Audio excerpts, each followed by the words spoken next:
ಚಂದನ್ ಶೆಟ್ಟಿ ಬಾಳಿಂದ ದೂರ ಸರಿದ ನಿವೇದಿತಾ ಗೌಡ. ವಿವಾದಗಳಿಂದಲೇ ಸಾಗಿದ ನಿವೇದಿತಾ ಗೌಡ ಚಂದನ್ ಜೀವನ.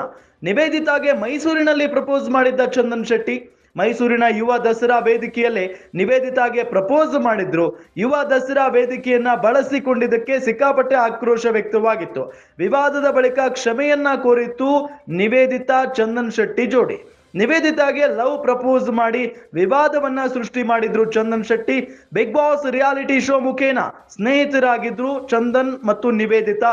ಅದಾದ ನಂತರ ಮದುವೆ ಆಗ್ತಾರೆ. ಮದುವೆಯಾಗಿ 4 ವರ್ಷದ ನಂತರ ಇವರು ಡಿವೋರ್ಸ್ಗೆ ಅಪ್ಲೈ ಮಾಡಿದ್ದಾರೆ. ವಿವಾದಗಳಿಂದಲೇ ಇವರ ಜೀವನ ನಡೀತಾ ಇತ್ತು ಅಂತಾನೆ ಹೇಳ್ಬಹುದು. ಯಾಕೆಂತ ಹೇಳಿದ್ರೆ ನಿವೇದಿತಾಗೆ ಮೈಸೂರಿನಲ್ಲಿ ಯುವ ದಸರಾ ವೇದಿಕೆಯಲ್ಲಿ ಪ್ರಪೋಸ್ ಮಾಡಿದ್ದಕ್ಕೆ ಸಿಕ್ಕಾಪಟ್ಟೆ ವಿವಾದ ಆಗಿತ್ತು. ಅದಾದ ನಂತರ ಸ್ವತಃ ಅವರೇ ಕ್ಷಮೆ ಕೇಳಿದ್ರು. ಈಗ ಮತ್ತೊಮ್ಮೆ ಗಮನಿಸ್ತಾ ಇದ್ದೀವಿ, ಅವರ ಜೀವನದಲ್ಲಿ ಬಿರುಗಾಳಿ ಎದ್ದು ಬಿಟ್ಟಿದೆ.